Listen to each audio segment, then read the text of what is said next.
Shalom. Shalom. Apa kabarnya sore hari ini? Luar biasa karena kita punya Tuhan yang luar biasa. Siapa yang sore hari ini tidak punya masalah? Ya, yang tidak punya masalah, boleh angkat tangan? Enggak ada. Semua pasti punya.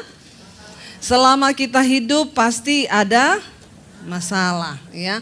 Tapi jangan menyelesaikan masalah tanpa masalah. Itu penggadaian namanya. Iya, terima kasih buat kepercayaannya untuk pertama kalinya saya ada di sini. Terima kasih, nama saya Debbie Basir. Ada yang sudah tahu saya? Yang sudah subscribe channel YouTube saya? Ya. Terima kasih. Saya mengenal Yesus tahun 95. Dulunya saya kalau saya bisa berdiri di depan saudara itu karena anugerah Tuhan. Saya tidak pernah punya cita-cita jadi pendeta. Dulu sebelum bertobat saya pelatih senam aerobik. Makanya gayanya begini ini ya. Nggak ada tampang pendeta saya ya. Tapi nggak apa-apa ya. Orang bilang ibu tuh ya pendeta kok funky but holy. Amin. Bukan penampilan luar yang Tuhan lihat tetapi hati kita. Kalau orang berkata menerima Yesus adalah berbahagia, menerima Yesus masalah selesai, menerima Yesus itu enak, tidak begitu buat saya. Yesus berkata untuk mengikut dia, pikul salibmu, sangkal dirimu, lalu ikut aku. Tapi banyak orang Kristen itu suka dengar iklan-iklan tentang kekristenan.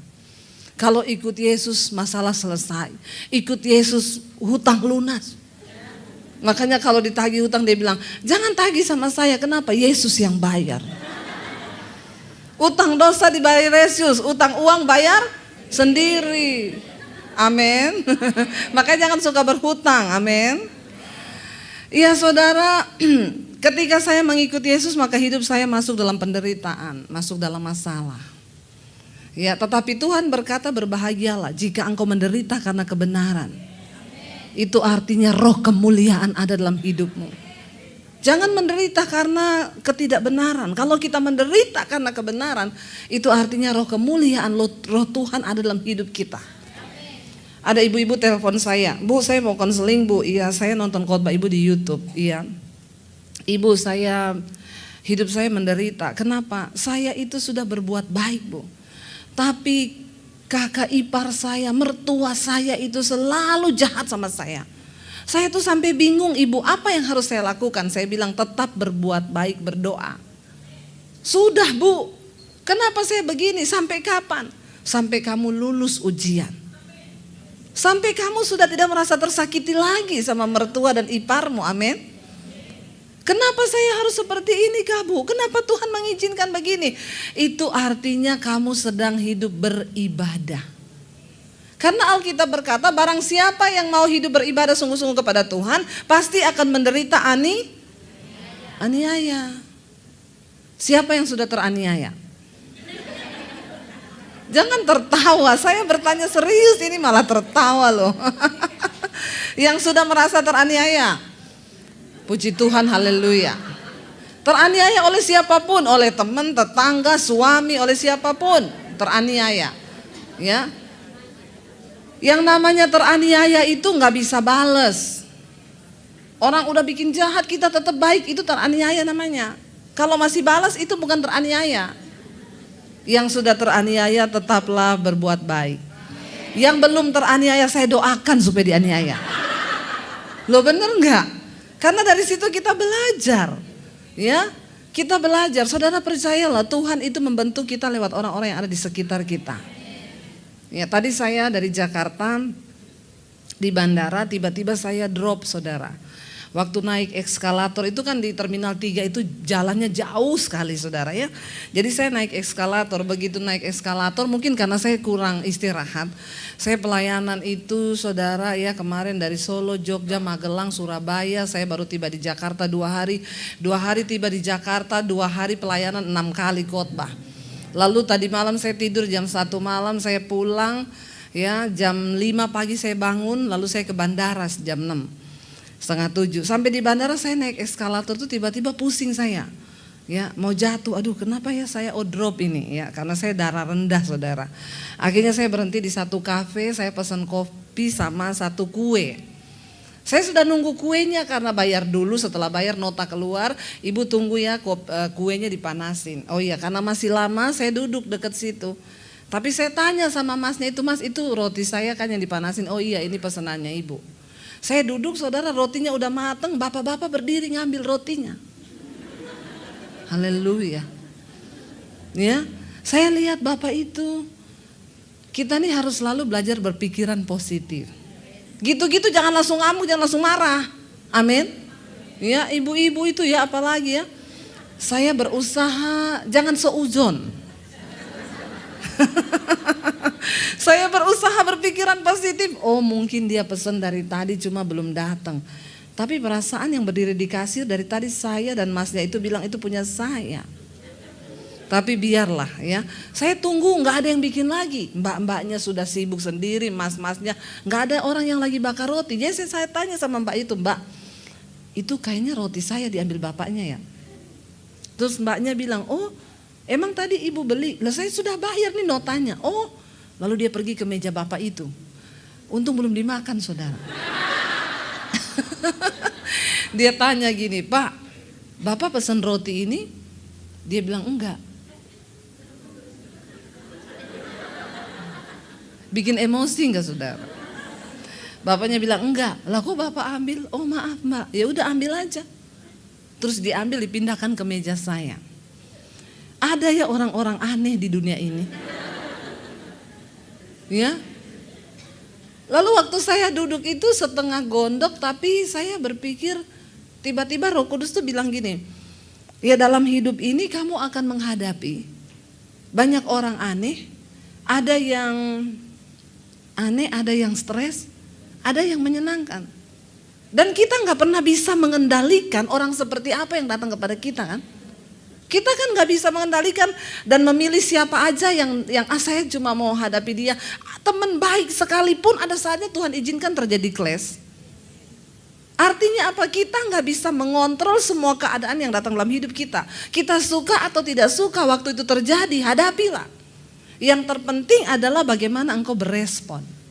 Amin. Ya, saya berusaha tenang, oh iya, itu dari tadi pagi itu saya merasa saya udah antri saudara, karena sudah check in online tapi nggak bisa dapat tempat duduk. Jadi saya harus antri. Sudah antri ada bapak-bapak datang langsung berdiri di depan saya. Padahal antrinya panjang, dia berdiri di depan saya. Mau marah bagaimana? Saya cuman gini, hello. Ya, lalu dia lihat saya, dia bilang, oh maaf, dia pindah ke belakang. Ya. Saudara, di hidup ini ada aja hal-hal yang bisa bikin kita marah. Tapi saya percaya orang yang datang di sekitar kita, keadaan yang terjadi di sekitar kita itu cara Tuhan untuk membentuk kita. Amin. Jadi jangan buru-buru marah. Waktu saya terima Yesus tahun 95, nanti besok saya kesaksiannya lengkap. Ya di sini cuma sepotong saja biar saudara penasaran. Ya, saudara, saya terima Yesus tahun 95, ceritanya waktu itu saya udah mau bunuh diri.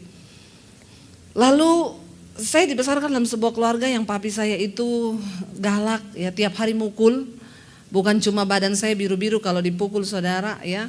Semua kata-kata makian yang tidak enak didengar tuh dilimpahkan. Mami saya ngomong, kamu ngerti aja kenapa papi itu begitu, karena dia punya banyak pegangan ilmu hitam. Apalagi dia pernah dimandikan di tengah laut, di tengah malam, bulan purnama diisi ilmu kebal. Jadi sejak saat itu tiap hari dia marah. Nggak ada hari tanpa marah. Kalau nggak marah itu rasanya hari belum lengkap. Ibu-ibu yang tiap hari marah-marah itu pasti ada ilmu kebal. Anda harus didoakan pelepasan. Amin. Hati-hati loh, ya hati-hati. Ya bener, saya nggak main-main ini ya. Lalu saya itu tiap hari mendapat kata-kata yang seperti itu. Lalu saya dibesarkan dalam keluarga yang seperti itu. Lalu karakter anak itu dibentuk oleh orang tua. Dengar baik-baik ibu-ibu ya. Jangan berteori kepada anak. Kenapa? Karena teladanmu akan berbicara lebih keras daripada perkataanmu. Teladan hidupmu akan berbicara lebih keras daripada perkataanmu. Kita nggak bisa ajar anak kita gini, kamu nanti kalau udah nikah kamu harus layani suamimu loh ya. Padahal kita nggak pernah layani suami. Apa contoh yang dia akan lihat? Itu sama kayak ayah yang merokok lalu ngomong sama anaknya gini, jangan merokok loh. Kamu tahu rokok itu enggak bagus, ya. Lah papa kenapa merokok? Kan papa. Kamu enggak boleh. Ya. Orang tua seperti ini bagusnya kita baptis ulang. Kita rendam agak lama 15 menit. Supaya dia buka mata langsung di rumah Bapa di sorga. Lebih baik jiwanya selamat, tubuhnya binasa tapi jiwanya selamat. Amin loh. Haleluya. Saudara, ya, jadi saya terbentuk ya dalam karakter yang seperti itu. Saudara bisa bayangkan? Saya dibentuk dalam keluarga yang seperti itu. Karakter saya tiap hari lihat papi ngamuk, dia marah, mukul, salah sedikit ditampar, salah sedikit dipukul. Anak yang dibentuk dengan lingkungan yang seperti itu jadi apa saya? Saya mulai bertumbuh jadi orang yang keras. Ya. Saya berantem sama adik saya yang laki-laki, badannya lebih tinggi dari saya, tatoan semua. Kalau berantem saya ajak pukul-pukulan pakai tangan. Ya, karena memang makanya ingat ibu-ibu ya, pembentukan karakter anak itu ada di tangan kita. Setidaknya kalau suamimu belum bertobat, hari-hari ini tuh saya dapat SMS, saya dapat inbox ya, karena di YouTube itu saya kasih nomor HP. Jadi ibu-ibu bayangkan kalau khotbah saya di YouTube yang nonton hampir 100.000, yang konseling itu berapa? HP saya sampai error. Bener, sampai bunyi-bunyi sendiri, ting ting ting ting ting ting ting ting ting ting ting. Untung saya tidak error. Itu yang konseling, ya. Kemarin ada satu orang ibu, Bu Debi, saya mau tanya Bu, kenapa anak saya dengar khotbah ibu tentang kuasa perkataan. Mungkin sekarang saya lagi menuai kata-kata saya terhadap anak saya. Anak saya pergi dari rumah Bu, sudah 4 hari gak pulang. Saya tanya, anak cewek apa cowok? Cewek, umur berapa? 16 tahun. Pergi sama pacarnya gak balik. Itu ibu saya sudah gak bisa larang dia Bu. Kalau saya larang, saya dimaki, dia tunjukkan bagaimana dia memberontak. Ya, memang sih saya akui Bu, waktu dia masih kecil, kalau nilainya jelek saya bilang, bego lu, dasar tolol. Lalu dilesin semua pelajaran, dikasih supaya pinter. Anak ini setiap hari dikutukin. Ya, akhirnya anaknya tumbuh seperti itu. Jadi kalau dia ngamuk, mamanya marah, dia bilang gini, lah kan ini maumu kan, dari kecil kan lu ngomong gua bego tolol, lah inilah hasilnya. Anak itu ngomong begitu. Jadi kita ini anak itu dibentuk ya. Ibu-ibu jangan pernah lupa, saya itu setiap pagi dari anak masih kecil mulai sekolah, tiap pagi saya tumpang tangan di atas kepalanya. Ya. Ini perkara kecil yang kelihatannya sepele tapi berdampak besar. Alkitab berkata, apa yang engkau lepas di bumi akan terlepas di sorga. Apa yang engkau ikat di bumi itu terikat di sorga. Tiap pagi anak mau berangkat sekolah, saya doakan dalam nama Yesus engkau diberikan otak yang pintar, cerdas, berhikmat, dijauhkan dari percabulan, kenajisan, hidupmu kudus dalam nama Yesus dijaga oleh Tuhan. Apa yang engkau perkatakan, ya, engkau sedang menabur benih. Makanya hati-hati sama anak. Jangan ngomong dasar bego tolol tuh ibu-ibu tuh ya. Daripada ngomong gitu mending dasar pinter. Loh kan sama saja kan. Daripada kita maki anak saudara, bener akhirnya saya mulai bertumbuh ya, saya mulai bertumbuh dalam lingkungan keluarga yang seperti itu. Waktu saya terima Yesus, saya mulai dibentuk. Singkat cerita tahun 95 ketika saya mau bunuh diri, Tuhan Yesus datangi saya secara pribadi, lalu saya bertobat. Ketika saya bertobat itu benar-benar perubahan terjadi dalam hidup saya 180 derajat. Enggak usah 360, balik lagi. 180 saja. Saya terima Yesus, tiba-tiba saya rasa lapar dan haus akan Tuhan. Saya baca Alkitab. Apa yang dulu merupakan keuntungan bagiku sekarang kuanggap rugi karena pengenalan akan Kristus itu lebih berguna dari segala-galanya. Saya nggak mau lagi ke diskotik, saya nggak mau lagi dugem. Tiap hari yang saya lakukan cuma baca Alkitab. 1 hari 6 sampai 7 jam saya baca Alkitab. Saya yakin orang Kristen tidak dapat yang seperti itu. Ya, tidak ada yang rasa yang seperti itu. Itu Tuhan jamah saya benar-benar saudara. Ya, orang Kristen zaman now mah ditanya baca Alkitab, bagaimana mungkin membaca saja aku sulit. Lalu akhirnya saya mulai berubah. Ketika saya baca Alkitab saudara, itu ditelanjangi semua perbuatan saya. Saya mulai baca di situ, berhentilah marah, tinggalkanlah panas hati. Karena amarah itu membawa sesuatu yang tidak berkenan kepada Tuhan. Orang tuh kalau marah-marah mukanya cepat tua. Coba lihat kanan kiri. Awet muda? Awet muda atau awet tua? Ya, kalau awet tua bertobatlah segera. Ada orang loh sampai senyum aja udah nggak bisa loh. Lo bener loh saudara, hati-hati loh. Hati-hati loh ya. Kalau Anda sudah berat tersenyum itu sesuatu. Hubungi pendeta atau psikolog, psikiater terdekat. Bener. Orang yang pertama susah senyum, yang kedua tidak pernah menangis. Itu bahaya. Saya mau tanya sama ibu-ibu di sini, yang 1 bulan ini tidak meneteskan air mata. Yang 1 bulan ini belum pernah menangis siapa? Angkat tangan. Yang nangis terus. Kayaknya banyak yang nangis terus. Ya, dengar baik-baik ibu-ibu ya. Kita itu perlu menangis, itu perlu. Kenapa? Karena waktu kita menangis itu kita sedang menyalurkan emosi. Bukan cuma sedih loh, bukan cuma waktu tidak ada duit orang nangis. Saya bahagia, dekat Tuhan, ngalami Tuhan, saya nangis loh. Saya di jalan, di mobil, di rumah, lagi nyetir, nyanyi, meneteskan air mata. Ternyata waktu kita mengeluarkan air mata, tubuh kita memproduksi sejenis hormon anti stres. Dan waktu orang menangis itu dia sedang buang toksin, racun lewat air mata. Tuhan itu luar biasa. Makanya kenapa kita perlu menangis? Ya, orang yang nggak udah jarang nangis itu mukanya mesti gini. Ya, orang lain ketawa dia. Lihat sekelilingmu, hati-hati. Anda nggak pernah menangis, nggak pernah tertawa, bahaya. Ada sesuatu yang sakit dengan jiwamu. Saya hari-hari ini lagi banyak belajar tentang kejiwaan. Lalu akhirnya saya mulai membaca di situ, aduh saya ini orangnya emosian, saya ini semua tuh dosa yang di Alkitab ada di saya. Alkitab bilang, jangan marah, tinggalkanlah panas hati, ya, jangan ada perkataan yang kotor. Kata-kata saya kotor semua. Lalu saya mulai berdoa untuk Tuhan, saya mau berubah. Dan ketika mau berubah itu tuh nggak gampang saudara. Diperlukan, nah itu saya bilang gini, orang itu mau dan niat itu beda. Yang saya temukan sekarang banyak orang Kristen tuh mau toh. Saya mau Bu hidup kudus, mau, tapi enggak niat. Ya, kalau niat itu dia berjuang. Saya kasih contoh gampang gini, saudara punya pegawai, saudara suruh dia antar barang, ini antar sampai di alamatnya iya.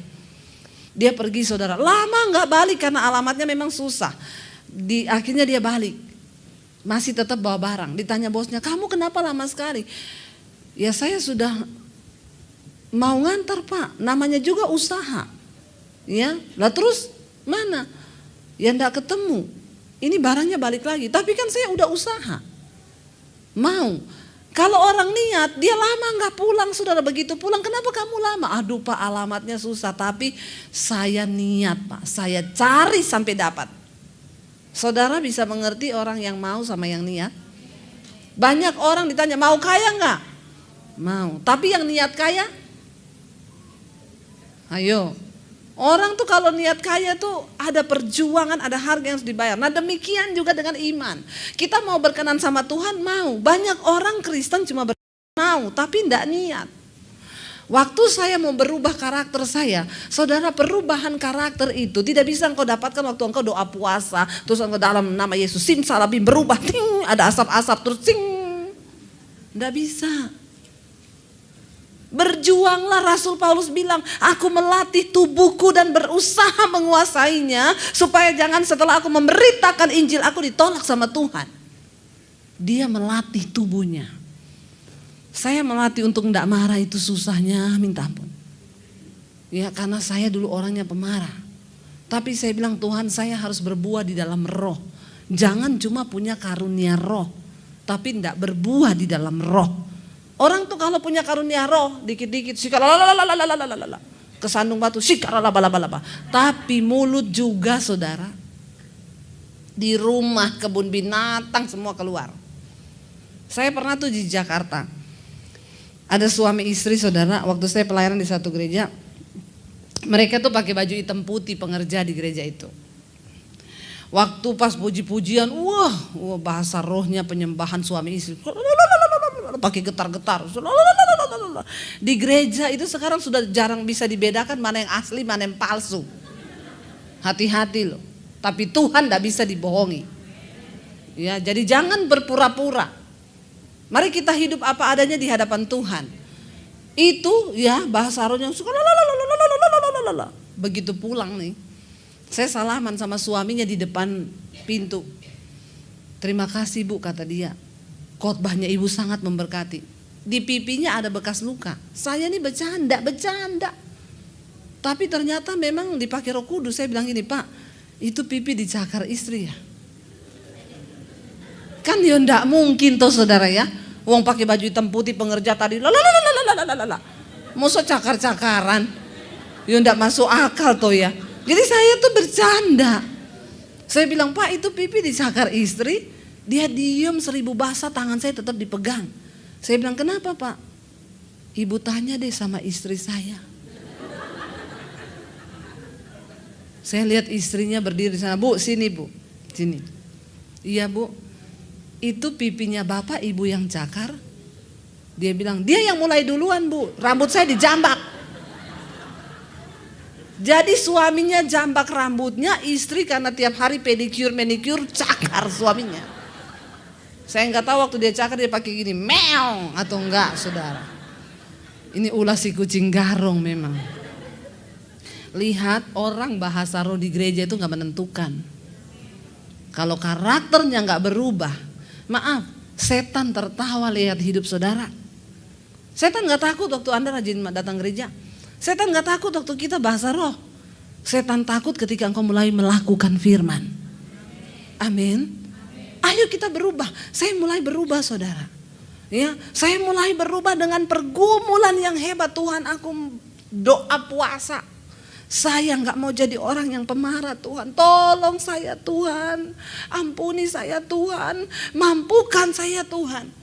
Ambil doa puasa dalam nama Yesus. Hari ini saya keluar kamar, saya mau berpuasa supaya saya jadi orang yang sabar. Begitu keluar kamar, adik saya maki-maki saya. Setan datang di telinga kiri. Itu sepatu di depanmu, ambil terus lempar ke mukanya adikmu. Kalau dulu saya belum bertobat, saya ambil itu sepatu, saya lempar di mukanya. Lalu Roh Kudus datang ngomong, kamu berdoa minta apa? Minta sabar, ini ujian. Kalau kamu lulus dalam hal ini, maka imanmu terbentuk, engkau jadi karaktermu bagus. Saya berdiri ngeliatin adik saya, firman Tuhan. Kenapa kita ini perlu baca firman? Waktu engkau dalam pergumulan, yang menguatkan engkau itu Roh Kudus lewat firman yang pernah engkau baca. Maaf, Roh Kudus mengingatkan firman, bukan mengingatkan film India. Apalagi drama Korea. Hanya dewa yang tahu. Bertobat ibu-ibu ya yang terikat sama film India. Saudara, ya. Jadi saya bergumul dalam nama Yesus Tuhan. Saya berdoa Tuhan. Roh Kudus bicara, jangan kalah dengan kejahatan. Kalahkan kejahatan dengan kebaikan. Berkati adikmu. Jadi saya tuh ngeliatin adik saya sambil dalam nama Yesus, dalam nama Yesus. Aku percaya Tuhan, aku akan menang. Aku memberkati engkau, aku mengasihi engkau. Dia maki-maki saya sudah tidak dengar, saudara. Jadi saya cuma lihat mulutnya. Tapi saya udah gak dengar kata-katanya. Kenapa? Karena di sini tuh sibuk melakukan firman di hati. Satu hari saya lewatin berhasil. Besok datang cobaan yang lebih berat. Kita kalau mau berubah, saudara berdoa minta jadi orang yang tidak tersinggungan, maka bersiaplah Anda akan dijumpai dan bertemu dengan orang yang bikin Anda tersinggung. Tapi itu namanya ujian. Ujian itu dari Tuhan untuk iman kita naik level yang lebih tinggi. Berapa banyak yang mau masuk dalam dimensi yang baru? Anda nggak akan pernah masuk dimensinya Tuhan kalau Anda tidak berubah. Kita harus berubah. Ya, saya berdoa Tuhan dalam nama Yesus, saya mau berubah. Saya doa puasa saudara, dan itu tidak mudah.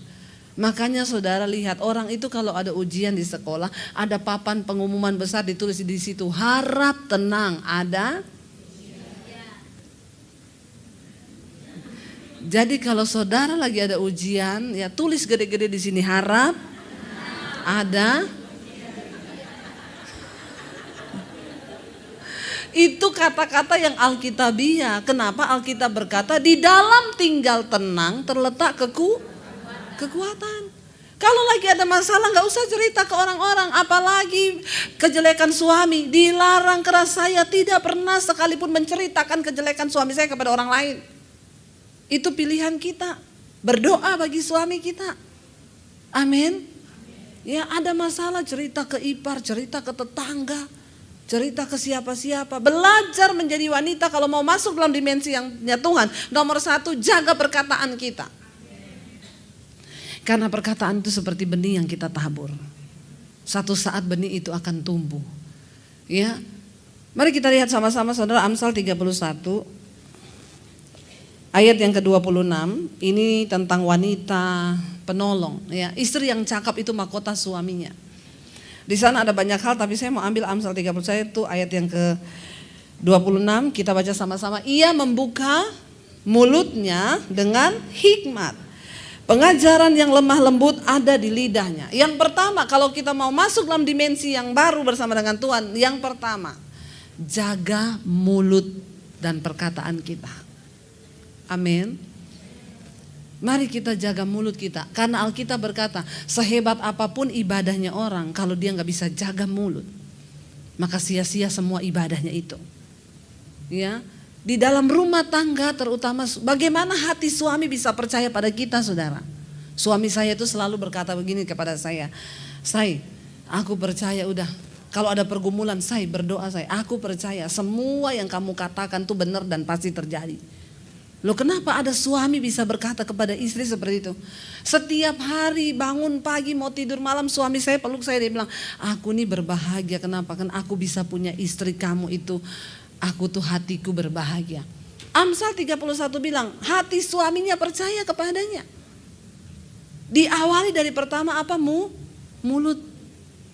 Ya, kalau suami pulang kerja lagi nggak ada duit, jangan digonggong. Amin. Ya,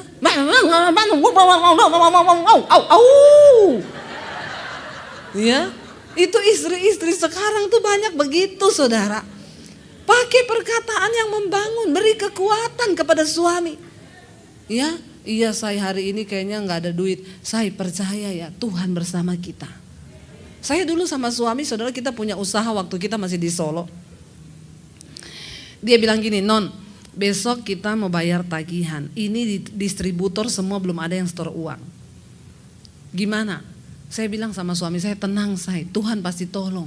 Dia bilang tenang, Tuhan pasti tolong. Bagaimana maksudmu? Ya tenang. Emang mau ada pertolongan dari mana? Ya dari Tuhan. Dia bilang beneran, saya percaya kalau istri saya ngomong gini hati saya ini jadi tenang. Padahal waktu dia tidur ngorok, saya nangis. Bener. Saya berlutut di kaki Tuhan. Saya bilang Tuhan saya tahu ini mustahil tapi Tuhan tolong Tuhan. Suami saya udah telepon semua distributor, Pak besok tolong di store Pak. Nggak ada, belum ada duit semuanya. Kita dulu saya punya penerbit dan percetakan di Solo. Kita cetak buku-buku rohani. Itu beredar di seluruh Indonesia, masuk ke Gramedia. Distributor kami sampai ke pelosok-pelosok. Kebanyakan distributor itu pendeta. Tapi nunggak 3 bulan, 4 bulan. Kalau ditagih saudara, lagunya, ringtone-nya waktu saya telepon, Allah mengerti, Allah peduli segala persoalan. Saya tanya, Pak, transferannya gimana Pak?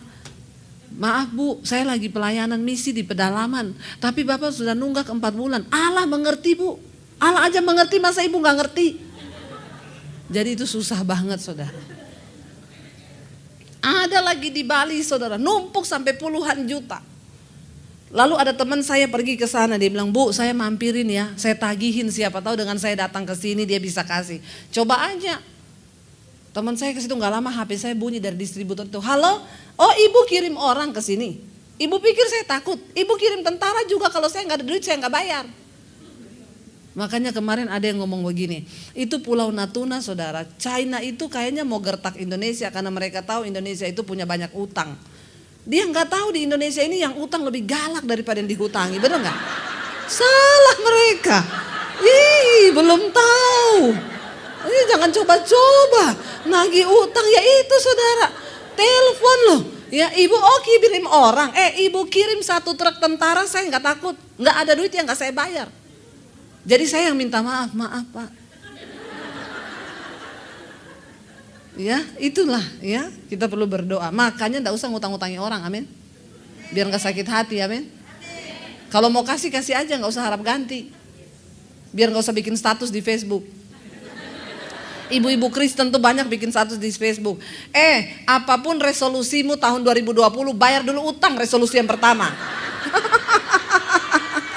Lu ngutang udah 2 tahun gak bayar-bayar. Haleluya saudara ya, nggak bagus kan begitu, akhirnya nggak jadi berkat kan. Mending nggak usah utangin orang daripada begitu saudara nggak dapat upah malah bikin dosa. Saudara, saya bilang sama suami saya, percaya saya, besok pagi suami saya bangun doa pagi, dia bilang, "Say, hari ini toko kertas kita nggak bisa ambil kertas kalau nggak bayar, nggak bisa nyetak lagi, dia suruh bayar dulu. Sementara semua itu nunggak sampai 3-4 bulan. Suami saya pergi doa pagi, pulang doa pagi dia nyanyi, "Hatiku percaya." Saya bilang, "Kok pernya panjang banget?" Antara percaya dan tidak. Loh itulah iman saudara. Kita ini realita aja, bener gak? Ya. Masalahnya kenapa kadang percaya kadang enggak? Di depan mata ini yang nagih utang kelihatan orangnya, Tuhan enggak kelihatan. Bener enggak? Dia nyanyi, "Hatiku percaya." Waktu dalam keadaan begitu suami itu biasanya stres. Istri sebagai seorang penolong. Saya bilang, "Say, percaya say, hari ini tuh pasti ada mujizat." Dia langsung semangat, "Kamu tahu dari mana?" Ya dengan iman. Emang ada distributor yang janji bayar hari ini? Enggak ada. Lah terus gimana? Ya percaya aja saya bilang. Lalu dia bilang gini, "Ini saya mau ke gereja." Karena waktu itu dia kan koordinator PPW. "Saya mau lihat anak-anak musik latihan." "Iya, kamu pergi ke gereja, nanti pulang gereja kamu ke ATM, itu duitnya sudah ada." Saya bisa ngomong begitu loh saudara. Dia bilang gini, "Beneran? Kamu ini pasti ada distributor yang janji." Enggak ada say. Kenapa kamu bisa ngomong? Dengan iman. Beneran dia bilang, "Iya bener." Tapi selalu suami saya gini, "Aku percaya kalau istriku yang ngomong." Kenapa dia bisa percaya? Kenapa hati suami percaya pada kita? Karena kita mengeluarkan perkataan dari mulut ini dengan penuh hikmat. Pengajaran dan firman Tuhan yang keluar dari mulut kita, amin. Suami itu melihat. Dia pergi saudara. Baru pergi dia telepon saya, "Say, nggak ada mujizat, kenapa? Aku di ATM. Aku udah lihat nggak ada apa-apa, saldonya nggak terisi." Saya bilang, "Kan tadi saya bilang pulang dari gereja." Loh bener loh saudara, dia bilang gini, "Beneran? Iya pulang dari gereja."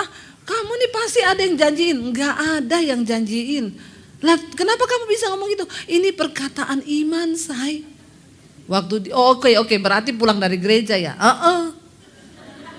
Saudara tahu abis dia ngomong begitu saya masuk di kamar dong. Saya nangis. Saya berlutut di kaki Tuhan. "Tuhan, Engkau lihat hatiku Tuhan. Sebagai istri aku memohon kepadamu Tuhan. Tolong campur tangan itu hati raja seperti batang air di tanganmu. Apalagi cuma hati distributor yang utang itu. Tolong Tuhan gerakkan mereka Tuhan." Saya berdoa saudara. Saya lihat-lihat jam 1 suami saya selesai. Tiba-tiba HP saya bunyi dari suami saya. "Aduh Tuhan, ini berita apa?" Ya. Dia bilang gini, "Non, Distributor siapa yang transfer? Saya bilang, emang ada? Ini ada, aku di ATM ini ada dana masuk. Beneran? Siapa? Nggak tahu. Saya aja nggak tahu. Tapi saudara lihat ya, ternyata ada salah satu distributor dari Manado yang saat itu juga, yang kita tagih-tagih, dia bilang nggak bisa. Hari itu terjadi mujizat. Saudara, ya, ketika kita memperkatakan, mengeluarkan mulut kita ini dengan hikmat dan pengajaran firman Tuhan, percayalah, waktu engkau masuk dalam dimensinya Tuhan, apa yang tidak mungkin, yang mustahil, tidak ada yang mustahil bagi Tuhan. Yang tidak mungkin menjadi mungkin sebab Dia Allah yang luar biasa. Jadi begini saudara, untuk bisa masuk dalam dimensinya Tuhan, kita harus hidup sesuai standar Tuhan. Apa itu iman? Iman itu dasar dari segala sesuatu yang kita harapkan dan bukti dari segala sesuatu yang belum kita lihat. Ketika engkau hidup sungguh-sungguh dalam pertobatan, karaktermu diubahkan, perkataanmu berubah, maka engkau akan melihat. Makanya di dalam Yosua pasal 1 ayat 7 dan 8 Tuhan bilang apa? Yosua, jangan takut dan gentar hatimu. Perkatakan kitab Taurat ini siang dan malam. Jangan lupa renungkan firman itu supaya engkau melihat. Saudara tahu, kata merenungkan dalam kata itu dalam bahasa aslinya itu artinya bergumam. Bergumam itu artinya apa? Merenungkan itu engkau gumamkan firman itu kepada dirimu sendiri. Saya tuh saudara kalau lagi di dapur tiba-tiba ya ada pergumulan, setan datang menyerang di pikiran. Itu kan sering ya. Kita ini lagi ngapa tiba-tiba kepikiran sesuatu lalu kita khawatir, lalu kita takut. Kalau seperti itu saudara gumamkan firman. Aku percaya Tuhan, tidak ada perkara yang mustahil bagimu. Itu namanya engkau merenungkan firman itu siang dan malam. Itu kata yang dipakai untuk menulis di situ, merenung itu artinya bergumam. Saya kalau setan menyerang bertubi-tubi, alah ya, saya nyanyi. Ku yakin saat kau berfirman, setan ngomong, alah menghibur diri. Ku menang saat kau bertindak, alah apa iya, hidupku hanya ditentukan. Dan mujizat dari mana? Oleh perkataan lawan iblis dengan firman Tuhan. Makanya saudara ya, jangan hanya menyanyi waktu Anda ada di gereja. Orang Kristen tuh kebanyakan nyanyi cuma waktu di gereja. Waktu di rumah, di dapur, di kamar mandi. Engkau lagi nyetir mobil, lagi dimanapun nyanyi.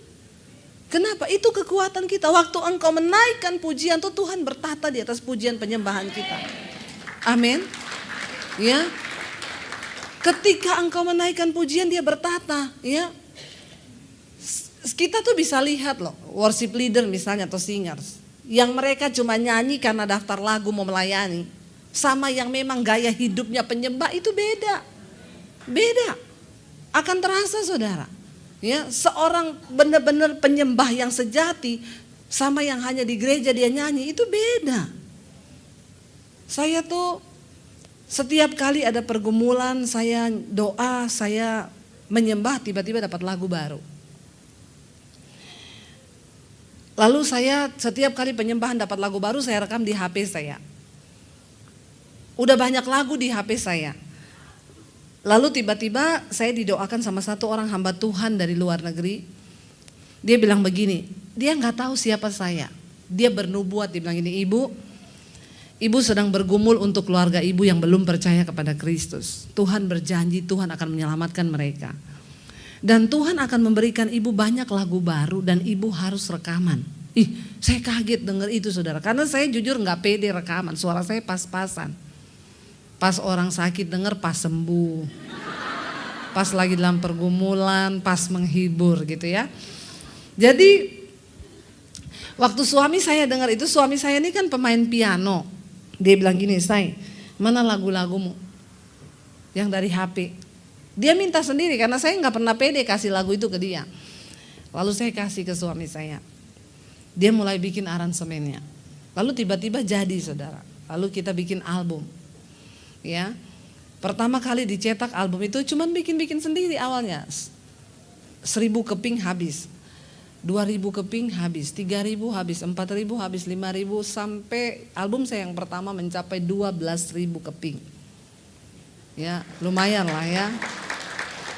Nanti ada di depan, saudara bisa dapatkan. Kalau mau tanda tangan, saya kasih tanda kaki. Ya, saudara, itu lagu itu ya lahir dari pengalaman pribadi. Ada satu lagu di situ yang saya tulis waktu saya diusir dari keluarga saya. Saya bertanya, Tuhan, kenapa saya harus diusir dari keluarga saya? Kan bisa aja Tuhan rubah hati papi saya, lalu dia terima saya di rumah. Saya nggak perlu diusir, kan ada tuh orang yang begitu. Dia terima Yesus terus nggak perlu diusir gitu, lalu diterima, ya udah jadi anak, tetap jadi anak. Tapi memang manusia sama Tuhan itu beda tipis. Tuhan maha tahu, manusia sok. Ya, jangan sok tahu, beda tipis kita. Waktu itu saya menyalahkan Tuhan, kenapa saya diusir Tuhan? Saya diusir dari rumah, saudara. Papi saya bilang, waktu itu saya lulus SMA tahun 96. Kamu pergi dari rumah kalau kamu jadi Kristen, jangan anggap punya keluarga, dan yang ingat jangan bawa ijazahmu. Saya mau lihat Yesus kasih makan kamu pakai. Saya nangis waktu itu. Dari pilihan yang begitu berat, akhirnya saya tinggalkan keluarga. Nah, waktu saya dalam pergumulan, saya dari kota Poso saya ke kota Palu. Di dalam pergumulan itu di kota Palu saya bikin satu lagu. Kata-katanya itu, bagaikan rahasia yang tiada terpecahkan, sering ku mencoba memahami pikiranmu, namun satu hal yang ku tahu di hatiku, kau Tuhan rencanakan terbaik bagiku. Gini saudara, bagai rahasia seringkali kita gak mampu memahami jalan Tuhan. Tapi percaya saja jalannya itu yang terbaik. Saudara tahu dulu saya terus bertanya waktu saya diproses selama 1 tahun. Saya tinggalkan keluarga saya di kota Palu untuk bisa dapat makan. Saya tinggal di satu tempat kos, anak-anak kos. Untuk bisa dapat makan saya cuci baju anak-anak kos. Saya nyapu, nyetrika, masak setiap hari. Setan datang ngomong goblok jadi Kristen, jadi pembantu. Mending pulang ke keluargamu. Tapi saya bertanya, Tuhan kenapa ini terjadi? Saya kan cuma pengen jadi Kristen, nggak perlu diusir kan dari rumah. Saudara tahu? Sekarang setelah saya melihat karya Tuhan, saya doanya jadi begini, Tuhan terima kasih karena waktu itu saya diusir. Kalau saya nggak diusir, saya nggak jadi seperti sekarang ini. Kalau saya nggak diusir dari keluarga saya nggak ketemu saudara malam ini, amin. Saya nggak ketemu suami saya nggak ketemu dengan rencana Tuhan yang besar. Tapi waktu diproses itu saudara, wow, sakitnya itu bagi daging luar biasa. Tapi Tuhan bilang berbahagialah kalau engkau menderita karena kebenaran. Nomor 1 yang pertama perkatakan firman Tuhan. Banyak nyanyi di rumah tuh nyanyi, amin. Ya nyanyi saudara, apapun persoalan nyanyi saja. Toh juga engkau marah-marah nggak bisa merubah keadaan. Daripada marah lebih baik nyanyi. Yang kedua saudara, mari kita tahu kebenaran ini. Kenapa orang itu gak bisa jaga perkataan? Lukas pasal yang ke-6 ayat yang ke-45.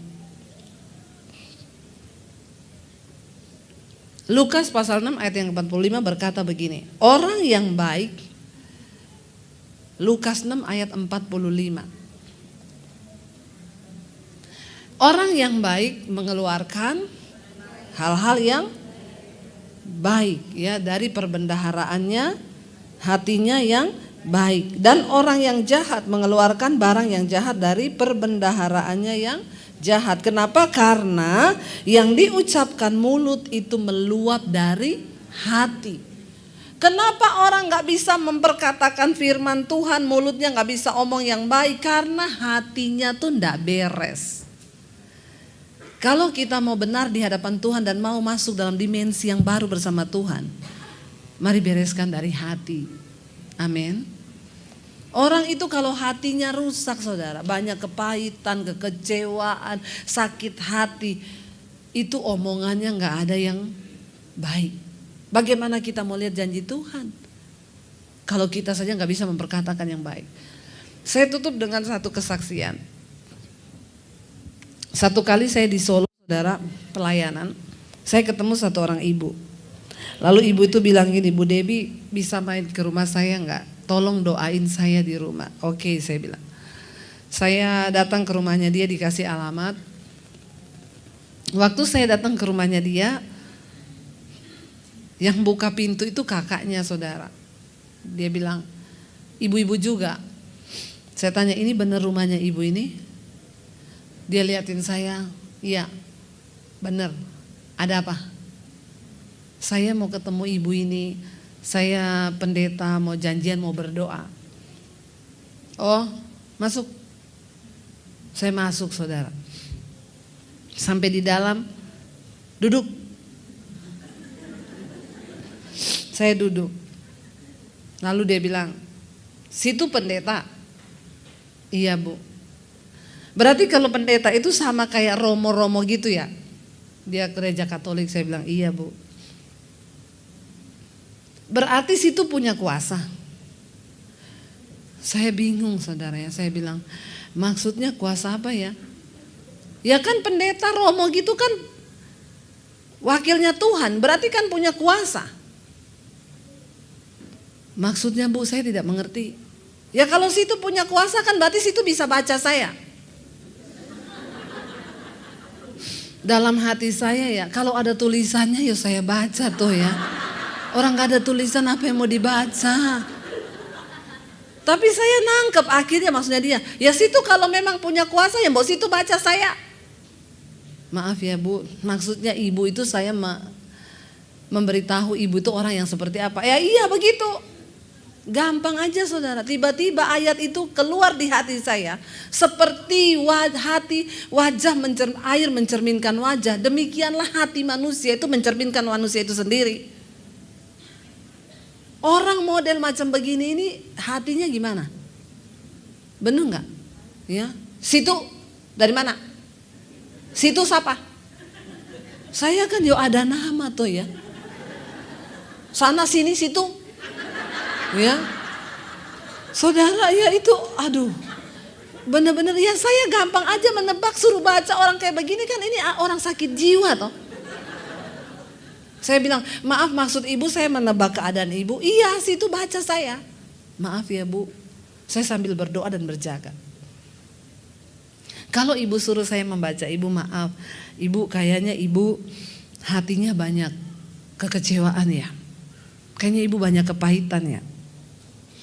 Saya berdoa sambil berjaga saudara, ini orang sakit jiwa.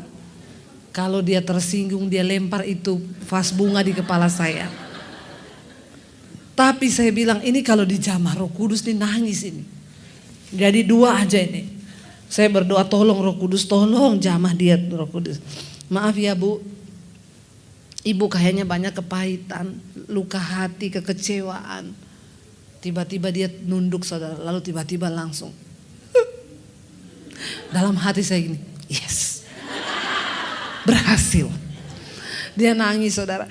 Iya Bu, ibu tahu yang menyakiti saya bukan orang jauh Bu.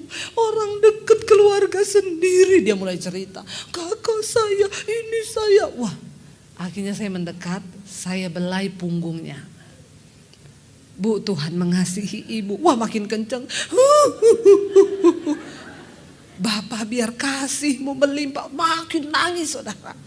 Ini orang gak pernah nangis. Orang tuh gak pernah nangis, gak pernah senyum kalau ketemu orang. Nah, situ, sana. Bener. Saya belai Tuhan, jamah hatinya. Wah nangis dia. Saya peluk, saya berdoa buat dia. Saya peluk orang begini ini gak pernah diperhatikan. Dia butuh pelukan. Dengar baik-baik ibu-ibu, sering-seringlah peluk anakmu. Sering-seringlah peluk suamimu. Amin. Saya sama suami satu hari minimal pelukan 5 menit. Lo malah tertawa lo. Amin. Gini, lo Bu 5 menit lama banget. Ya, yang ada mah kita tiap 5 menit berantem Bu. Bener saudara, saya sama suami kadang udah mau tidur malam suami saya bilang, "Say, kita hari ini belum pelukan." Oh iya, berpelukan. Bener saudara. Ya, 5 menit saling apa? Saling mendoakan. Suami saya bilang, terima kasih Tuhan buat istri saya yang luar biasa walaupun agak cerewet. Ya, tapi aku bersyukur dia menjadi penolong yang luar biasa. Saya berdoa buat dia, terima kasih buat suami saya yang luar biasa sabar walaupun agak ngeyel. Ya, saudara lakukan coba itu. Hal-hal kecil yang bisa berdampak besar dalam rumah tangga kita. Anak itu kalau rajin-rajin dipeluk nggak akan jadi pemberontak. Kenapa anak jadi pemberontak? Nggak pernah terdapat pelukan. Ada loh anak yang sampai gede nggak pernah dibelai. Lalu saya peluk dia saudara, saya doakan. Akhirnya saya berdoa, malah dia jadi pasien pertama saya. Karena ibunya yang satu lagi mandi. Saya berdoa buat dia, selesai berdoa saudara, nangis sudah plong, senyum dia. Dia lihat saya, dia bilang, terima kasih ya Bu Pendeta. Saya bilang, iya Bu sama-sama.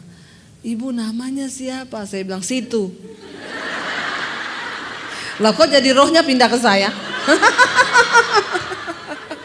Ya, dia tanya, ibu namanya siapa? Ya, saya bilang nama saya Debbie Bu. Oh iya, ibu mau minum apa? Karena lihat orang itu ya kalau dijamah Tuhan hatinya saudara.